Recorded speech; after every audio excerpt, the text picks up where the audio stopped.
Hola, ¿qué tal amigos? Bienvenidos a una nueva emisión de La Última Página, programa que no voy a poder seguir haciendo si no saludo antes a mi querido colega Sebastián Porrini. Seba, ¿cómo estás? Bien, muy bien, Diego. Bien, ¿Vos? muy bien, por suerte. En este nuevo año. En este nuevo año, en este nuevo ciclo que por suerte sigue teniendo una buena circulación. Sí. ¿Sí? Ya venimos de un año bastante cargado, el 2017, el 2018, y este 2019 seguimos con muchos proyectos.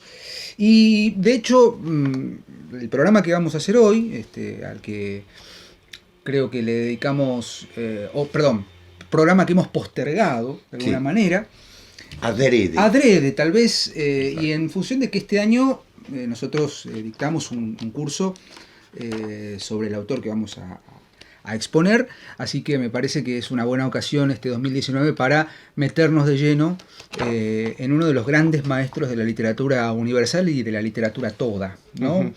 Que es, obviamente, como habrán visto en la descripción del video, William Shakespeare. ¿Sí? Y lo digo sin tanta solemnidad, pero es William Shakespeare, ¿no? Es el gran bardo, creador de grandes clásicos de la literatura, no solamente inglesa, porque bueno, no, por supuesto. Como diría su crítico por antonomasia, el doctor Johnson, Ben Jonson, que no, el doctor era Samuel.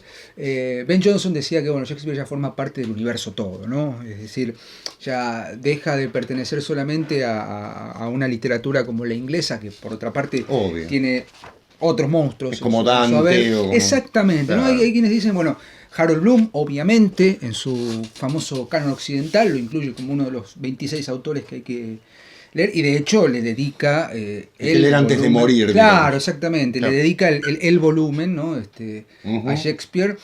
Y bueno, después, esto quizás sea motivo para otro programa, esa discusión de qué línea sigue la gran crítica literaria dentro de lo que es la poesía, sobre todo de habla inglesa. Hay quienes dicen que Bloom-Eliot, y esto es decir, Shakespeare o Milton. Claro. ¿No? Pero bueno, insisto, eso es para otro programa. En el curso que dictamos sobre Shakespeare está desarrollado, así que estimo que vamos a seguir subiendo información respecto de las fechas y demás. Pero vamos a empezar entonces con William Shakespeare. Obviamente se preguntarán cómo van a hacer estos tipos para en 30 minutos atacar... Hablar de la obra completa. De la obra completa. Vamos a empezar desde el día del nacimiento de Shakespeare. Muy bien. Seguramente va a haber una segunda parte. No sé qué opinás, Seba. Sí, ¿Cómo vas a estar de acuerdo? Sí. Sobre otra obra, pero, seguramente. Bueno, como hacemos un clásico de La Última Página... ¿Cómo era? Monty Python. Monty Python, sí. Cuente... brevemente sabemos... En busca del tiempo perdido en 2 minutos. Sí, claro. sí, totalmente. En 2 minutos y medio. Claro.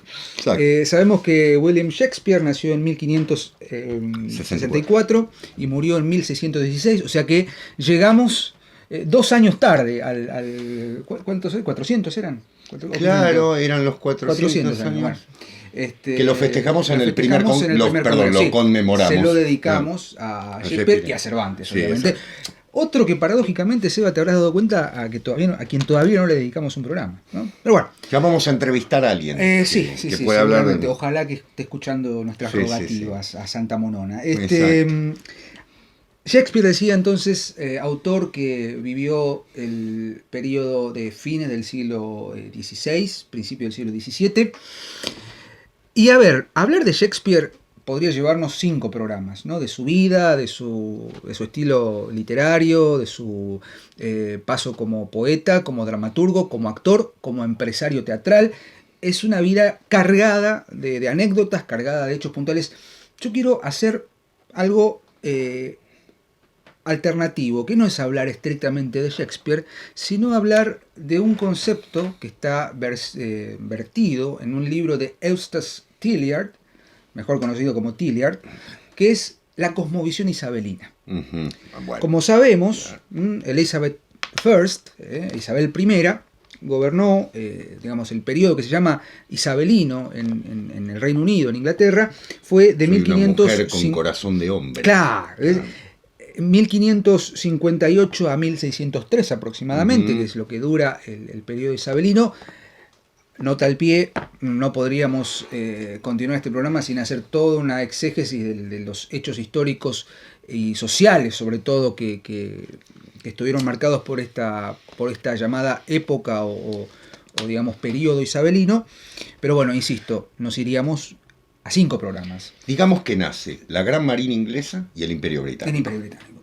Pero fundamentalmente hay un enorme giro copernicano, literalmente hablando, en la cosmovisión del universo, en la cosmovisión del arte y sobre todo del orden social. Claro. Entonces, cuando hablamos de Tilliard y hablamos de la cosmovisión isabelina, por ejemplo, no podemos dejar de lado el libro La Reina Hada, The Fairy Queen, de Edmund Spenser, que viene a ser como el poema que de algún modo, en 1590, 1596, primera y segunda parte respectivamente, viene a representar Spenser en ese libro, obviamente The Fairy Queen, la Reina Hada, es Isabel I, viene a representar un nuevo orden en la cultura, un nuevo orden en el arte, que está regido fundamentalmente, y estoy tomando la fuente de Tilliard, la cosmovisión isabelina, que está regido por 2 aspectos fundamentales. El orden, una jerarquía del orden del universo, y algo que nos va a interesar mucho, que es la cadena del ser, muy asociado al orden. Entonces, la cosmovisión isabelina viene a plantear que todo aquello que se corra del orden establecido, con la reina en la cabeza, pertenece al caos. Entonces empezamos a transitar un paso de la Edad Media a la Edad Moderna, literalmente, que plantea un nuevo orden universal. Y no podemos dejar de pensar que Shakespeare, no voy a ponerme aquí taxativo y decir Shakespeare era isabelino, Shakespeare estaba de alguna manera imbuido en esa cultura, en esa cosmovisión, y no podemos pensar la obra de Shakespeare sin pensar en la época isabelina. De hecho, se habla del teatro isabelino. Claro. Se habla de la presencia, por ejemplo, de lo nuevo que viene de la mano de la modernidad, de la edad moderna, sin dejar de mirar lo viejo. Exacto. Entonces, ¿qué vamos a encontrar en Shakespeare? Vamos a encontrar un poeta que escribe sonetos clásicos, con tópicos clásicos, pero con, de pronto, una versificación o una rima distinta. Vamos a encontrar a un dramaturgo, paréntesis, sabemos que el teatro isabelino se caracterizaba fundamentalmente por ser un teatro colectivo, ¿sí? No es que hay toda una discusión, así como con Homero, ¿no? La cuestión homérica está la cuestión shakespeariana. Claro. Shakespeare escribió él todas sus obras, o era un grupo de escritores. Era Bacon, era Bacon, era no me voy a acordar el nombre, Marlowe, ahí la sombra de Marlowe. Era un hombre colectivo. Era un hombre colectivo, eran varios actores. Una de las últimas novelas de Carlos Gamerro, Cardenio, ficcionaliza justamente esta autoría de una supuesta obra de Shakespeare y Beaufort, no me acuerdo el nombre, Beaufort, que aparentemente Shakespeare había leído el Quijote y basado en uno de los personajes del Quijote, Cardenio, escriben una tragedia o una comedia, no recuerdo ahora. Pero digo, está esta cuestión de Shakespeare escribía él solo todas sus ideas. No viene al caso, pero sí viene al caso esto. Como era un teatro colectivo, el teatro isabelino, se puede pensar que era una novedad. De hecho, hay un cambio respecto de la tragedia. Y aquí sí hacemos un llamado a aquel espectador que en algún momento, en el programa dedicado a tragedia del año pasado, nos hizo una reconvención, un comentario hermoso, y nosotros habíamos dicho, muy sueltos de cuerpo y seguros de lo que decíamos, que Shakespeare no escribía tragedias en el sentido clásico y helenista de la palabra. Sin duda. Justamente porque Shakespeare viene a tomar el modelo de la tragedia, pero modificando justamente algunos aspectos. Ya. Por ejemplo, no hay ritual en el sentido sagrado. Hay sangre, pero no hay ritual. Pero hay sacralidad. Hay sacralidad y hay sacrificio. Y se visualiza en escena. Lo que no hay en Shakespeare de pronto es la unidad de tiempo. Sabemos que la tragedia comienza por la mañana, termina por la noche. En Shakespeare, eso, por lo menos en las tragedias clásicas de Shakespeare, estoy pensando en Hamlet, estoy pensando en Otelo, en Macbeth, que es la tríada, Rey Lear, no se respeta esta cuestión del orden de la unidad temporal aristotélicamente entendida. Entonces, hay una convivencia en el teatro isabelino de las formas nuevas en estructuras antiguas. Exacto. La presencia, por ejemplo, en Shakespeare, la convivencia, perdón, de un lenguaje absolutamente elevado, líricamente elevado, soliloquios, coloquios, circunloquios, absolutamente elevados, pero de pronto con la intervención de personajes absolutamente vulgares. Claro. Pensemos que The Globe Theatre en Londres, que bueno, se quemó, después lo volvieron a construir, tiene un espacio para la aristocracia, para la realeza, pero también para el vulgo, para la gente común. Para el pueblo. ¿no? Sí, literalmente claro. el lenguaje de Shakespeare era un lenguaje sumamente elevado, pero con influencias de algún lenguaje vulgar, propio la presencia del clown en Hamlet. El clown que es el sepulturero, es el rústico también traducido en algunas versiones. Pero digo, tenemos este escenario donde hay un nuevo orden, regido obviamente por Elizabeth. Y ahí aparece Shakespeare.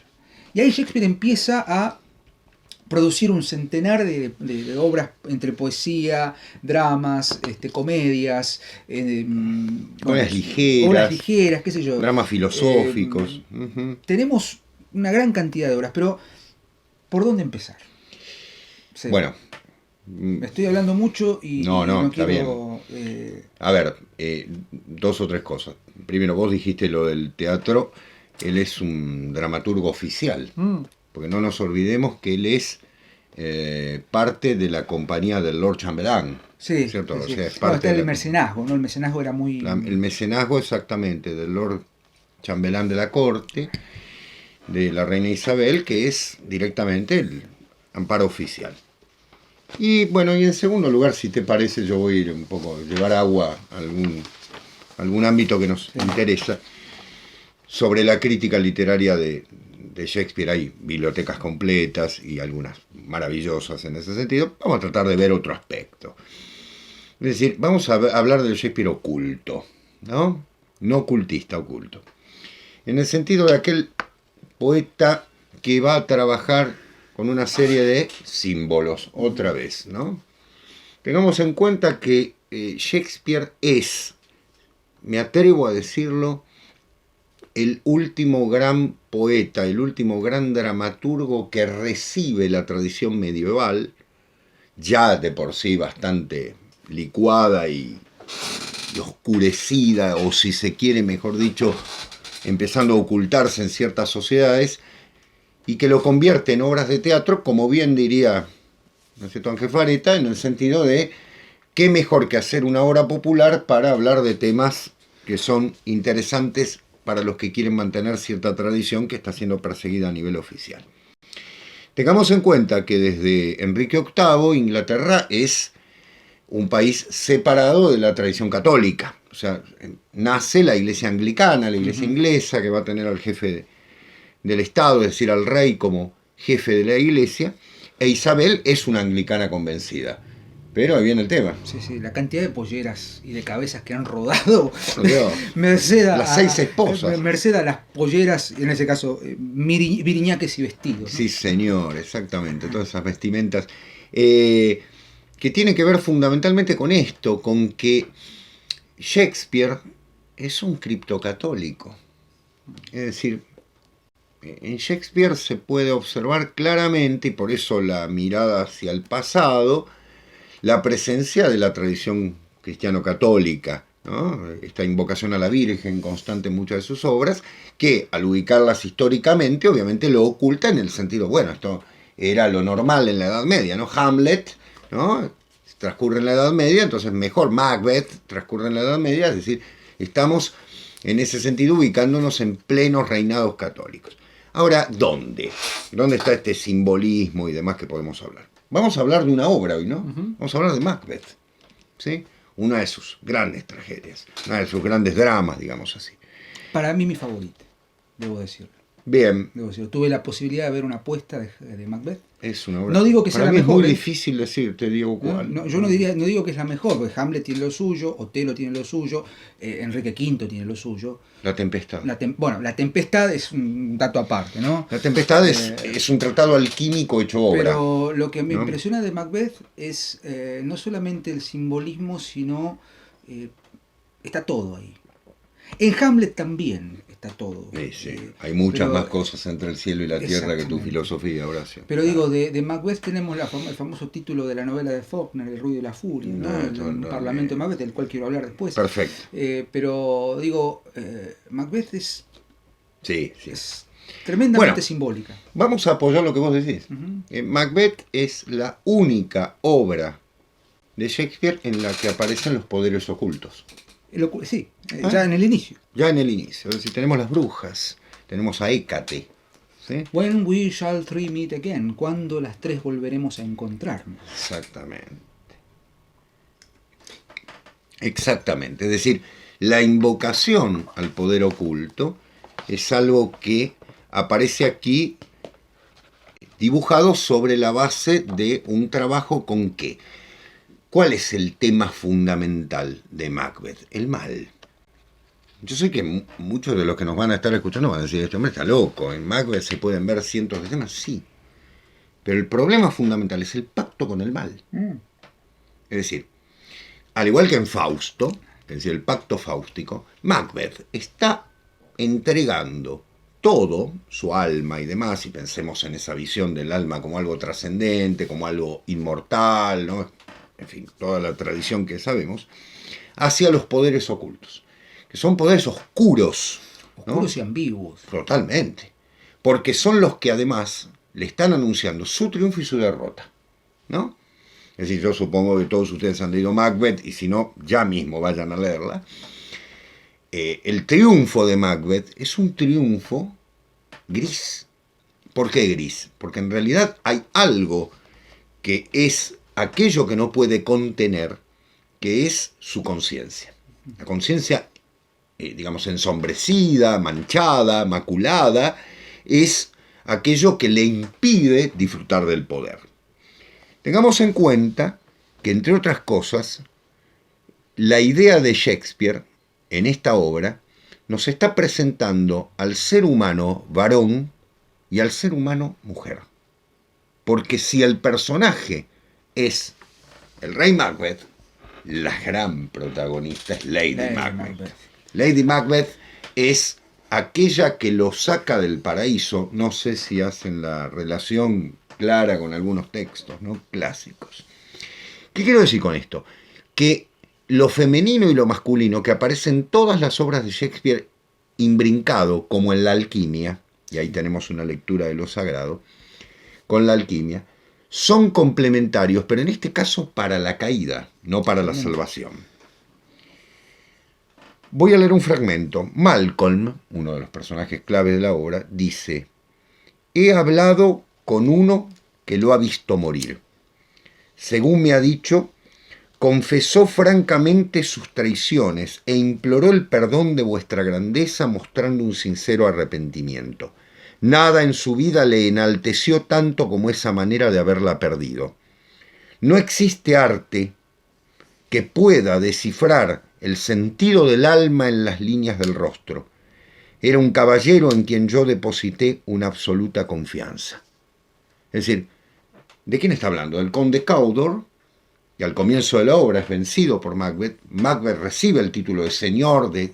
Y Diego, vos que sabés muy bien el inglés, en realidad recibe el título de Thane. Thane of Cawdor. Claro, Thane of Cawdor señor, es como varón. el señor, el Claro. varón de Cawdor. Es un término escocés, ¿no? Exactamente, recordemos, Macbeth está centrado en un hecho de la historia escocesa, ¿no? Es una Claro, historia los hombres con medieval, pollera, claro. con pollera, el nombre Macbeth es Claro. más escocés que de Macduff, Claro, exactamente. Malcolm, salvo Banquo. Claro, Banquo. Banquo es el amigo, digamos, Hombre latino, ¿no? Y ahí está la presencia también de ese sustrato clásico, porque las tres brujas, Hécate, por así decirlo, le dan un oráculo. Claro. Le dicen, Bueno. serás nombrado Thane of Cawdor, ¿no? O sea, Ujú. serás nombrado Lord o varón de Claro. Cawdor. Y Banquo, la descendencia de Banquo, accederá al trono. Exacto. O sea, ahí es donde Macbeth, digamos, se le quiebra algo en la mente y decide ir por todo. Exactamente. Asesina al rey, Claro. a Duncan, Bien. es nombrado Thane of Cawdor y además asesina a la descendencia de Banquo, Claro.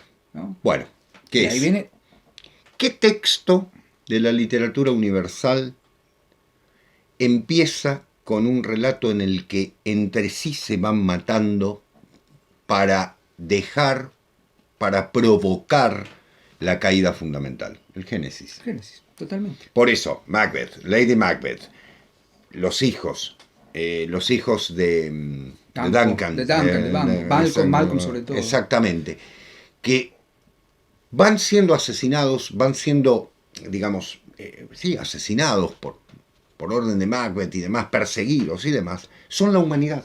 Es el comienzo de la humanidad.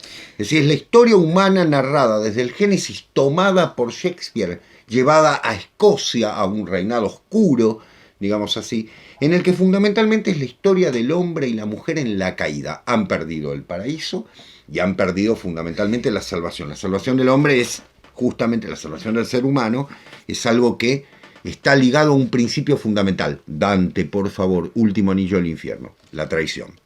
Y hay algo fundamental también que no está en la tragedia griega, en todo caso no está con esa palabra, que es el pecado. Y bueno, el cristianismo. El cristianismo, ¿no? Claro, La presencia cristianismo, criptocatólica de Shakespeare. El pecado que se manifiesta en la mancha de sangre que Lady Macbeth cree ver, porque Lady Macbeth...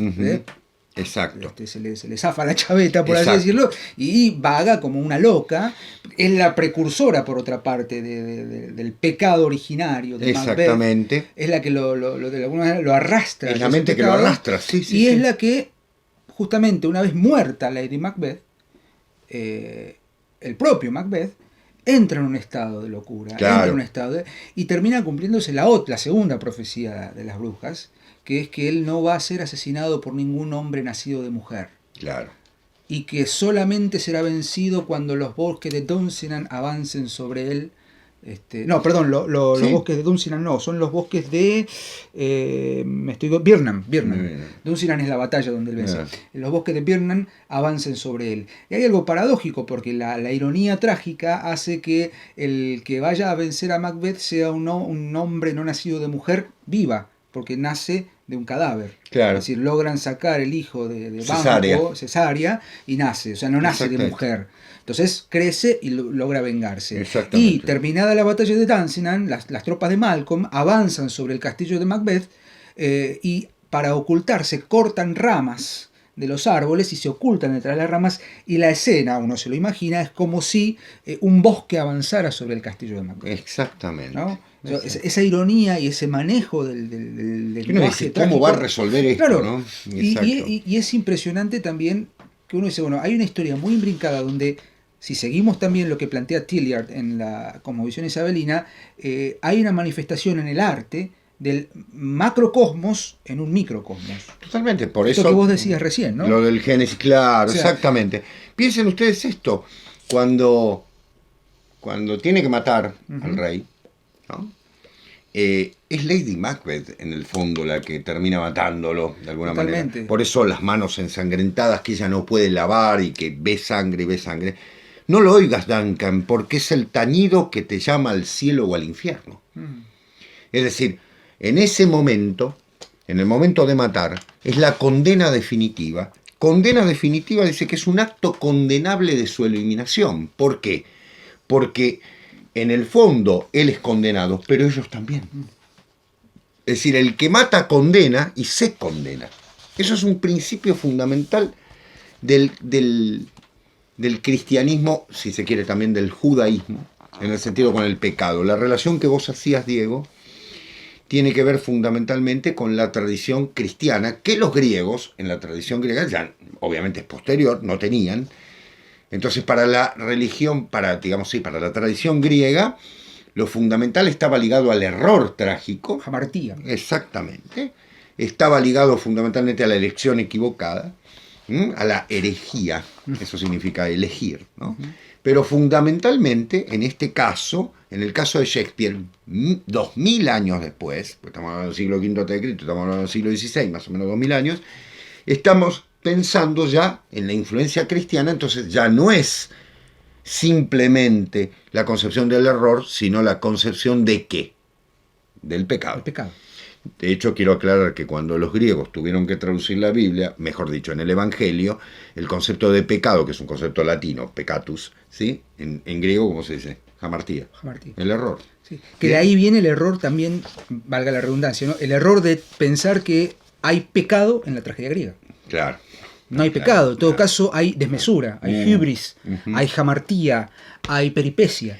Es mucho más complejo y es mucho más, no es tan lineal como el pecado, ¿no? Como faltar al orden. Exactamente. Y en ese sentido, quisiera leer algo que a mí me fascina muchísimo, que es el parlamento de Macbeth, cuando se entera que Lady Macbeth ha muerto y se da cuenta que ya no hay nada. Y si me permitís, les quiero mostrar y hacer gala y presumir. Tengo bueno, pero vale la pena. Miren lo que la tiene. edición The Tragedy of Macbeth, ¿sí? Que es un facsimilar del First Folio publicado en 1606, ¿sí? Bueno, tiene el prólogo de Ben Jonson. Bueno, no se va a ver bien en la cámara, pero así se publicaban las obras de Shakespeare, ¿no? A ver si la cámara lo puede tomar ahí. Qué maravilla. Tenemos esto y está obviamente en el inglés de la época. Lo voy a leer en inglés porque me gustaría pensar en algunas cuestiones del lenguaje de Shakespeare. Porque hasta ahora estamos haciendo un análisis hermenéutico, si se quiere, simbólico, claro, pero también circula en el lenguaje. Sobre todo el concepto del tiempo, ¿no? Del tiempo, del hoy, del mañana y del pasado, y de las consecuencias de esos errores temporales. ¿En qué escribía? En hexámetro. Bueno, el famoso hexámetro. El hexámetro shakespeariano. We are Iambic pentameter. Iambic pentameter, el pentámetro yámbico. Exactamente. We are such a stuff as dreams are made on, en La Tempestad. The queen, my lord, is dead. ¿No? Le dice un sirviente. La reina, señor, ha muerto. Y Macbeth le dice lo siguiente. Bien, vale la pena. She should have died hereafter. There would have been a time for such a word. Tomorrow and tomorrow and tomorrow creeps in this petty pace from day to the last syllable of recorded time. And all our yesterdays have lighted fools the way to dusty death. Out, out, brief candle. Life is but a walking shadow, a poor player that trusts and frets his hours upon the stage, and then is heard no more. It is a tale told by an idiot, full of sound and fury, signifying nothing. ¿No? Voy a leer la traducción de Costa. ¿No? Voy a leer la traducción de Costa Picasso porque no pienso traducirlo. Yo voy a hacer un desastre. Rolando Costa Picasso, gran traductor. Exacto. Dice: la reina ha muerto, y Macbeth responde: debería haber muerto en algún otro momento. Debería haber un tiempo para una palabra así. Muerte, ¿no? Mañana y mañana y mañana. Tomorrow and tomorrow and tomorrow. Se arrastra a pasos insignificantes día a día, from day to day, hasta la última sílaba del tiempo registrable. Y todos nuestros ayeres han iluminado a los imbéciles el camino hasta la polvorienta muerte. Apágate, apágate, breve candela. La vida no es más que una sombra ambulante, un pobre actor que sobre el escenario se pavonea y sacude en su hora asignada, y después no se oye más. Es un cuento contado por un idiota lleno de sonido y de furia que no significa nada. Signifying nothing, si lo traducimos literalmente, sería una forma gerundiva muy mal usada. Significando nada. Claro. El gerundio en inglés tiene un valor de sustantivo, pero si lo tradujéramos en una expresión gramatical mal formada, que es significando nada, tiene un valor de continuidad. Claro. ¿No? Este tránsito del tiempo, de lo que fuimos en el pecado originario, tiene efectos en lo que somos hoy y también tiene efectos en el tomorrow and tomorrow and tomorrow. Con el nexo. Con el nexo to, que tiene un valor larguísimo. Hay dos tragedias, dos dramas que tienen 3 palabras repetidas. Esto es para las ratas de biblioteca. Para aquellos que tienen que hacer una tesis. Sí. Tomorrow and tomorrow and tomorrow. Words. Hamlet. Palabras. To be or not to be. Exactamente. ¿No? El ser o no ser. Pero ¿por qué el tema del 3? Bueno, ¿Por qué no palabras y palabras? ¿Por qué no palabras, palabras, palabras? Mañana y mañana y mañana. ¿Por qué? Bueno, empecemos a pensar que hay todo hay un una mensaje. tradición hermética muy grande en Shakespeare, y si pensamos, él tenía varias formas de transcribir su nombre. Shakespeare es el que agita las lanzas. Agita la lanza. William, will I am, yo soy el futuro, pero también yo soy la voluntad. Bueno, podríamos estar Exactamente. horas haciendo El simbolismo una del exégesis nombre, totalmente. filológica de Totalmente. tanto. Digo, entonces, ¿qué hay en Shakespeare? El universo todo. Bueno, vos sabés que cuando llegó el año 2000, yo me acuerdo, un grupo de personas inició una consulta a una serie de escritores en el mundo. ¿Cuál era el más grande escritor del milenio? Se había pensado, ¿no? O sea, desde el siglo X hasta el siglo XX. Y el primero, el más votado, fue Shakespeare, y el segundo fue Dante. Y todo el mundo dijo, es muy difícil decirlo, pero en algún sentido, cuando habla Dante, cuando habla Shakespeare, el Algo mundo está tiembla. pasando, el mundo tiembla. Claro. Tanto como cuando hablaba Homero, cuando hablaba Sófocles. Claro, que en ese caso lo tomaríamos como el padre de todo, pero ¿no? Y cuando hablamos nosotros tanto tiempo, se acaba el tiempo. Así Ahí que vamos a tener tomorrow que and seguir. tomorrow and tomorrow. Exacto. Nos estaremos viendo, señores, la semana que viene en una nueva edición de La Última Página. Seba, como siempre, muchas gracias. Un placer. Y un placer estar con ustedes. Hasta la semana que viene. Adiós, gracias.